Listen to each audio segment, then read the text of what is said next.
بسم اللہ الرحمن الرحیم۔ السلام علیکم ورحمۃ اللہ وبرکاتہ۔ ایک طلاق یافتہ عورت بتاتی ہے کہ میں شادی کی محفلوں میں شریک ہونے کی بڑی شوقین تھی، جبکہ میرا شوہر بڑا دیندار تھا۔ وہ ہمیشہ مجھے اختلاط سے بچنے کی تاکید کرتا تھا۔ ایک روز میں شادی کی محفل میں گئی۔ محفل میں شریک عورتیں رقص کر رہی تھیں۔ مجھے بھی جوش آیا۔ میں بھی اپنا برقع اتار کر ناچ گانے میں شریک ہو گئی۔ ایک روز میرے شوہر نے کسی خلیجی ملک کا سفر کیا۔ وہاں کسی دفتر میں نوجوانوں کے مابین اختلاف ہو گیا کہ خلیجی ممالک میں سب سے خوبصورت لڑکی کون سی ہے۔ ایک نوجوان فوراً اٹھا ایک ویڈیو کیسٹ لا کر حاضر کر دی، جسے اس نے میرے ملک کے کسی آدمی سے چوری چھپے بھاری قیمت میں خریدا تھا۔ اس کیسٹ میں شادی کی اس محفل کی ویڈیو تھی جس میں نے بھی شرکت کی تھی۔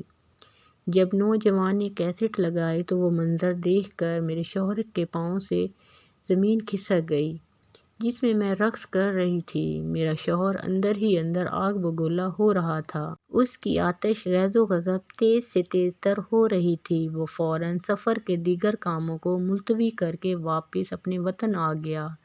گھر پہنچے تو میرے اور اس کے درمیان زبردست جنگ چھڑ گئی اور میرا انجام بھی وہی ہوا جو کسی عورت کے لیے سب سے زیادہ تکلیف دہ ہوتا ہے۔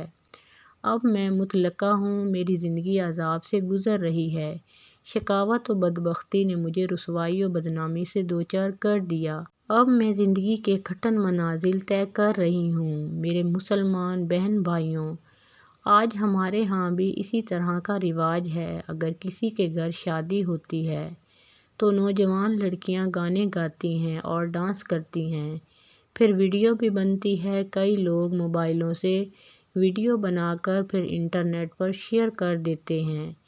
پلیز اس میسیج کو ہر طرف پھیلا دو کہ اس بہن کی طرح کسی کا گھر برباد ہونے سے بچ جائے۔ تمام سامعین سے گزارش ہے کہ ویڈیو سے متعلق اپنی قیمتی رائے کا اظہار نیچے کمنٹ باکس میں ضرور دیجیے اور ویڈیو کو لائک شیئر ضرور کیجیے۔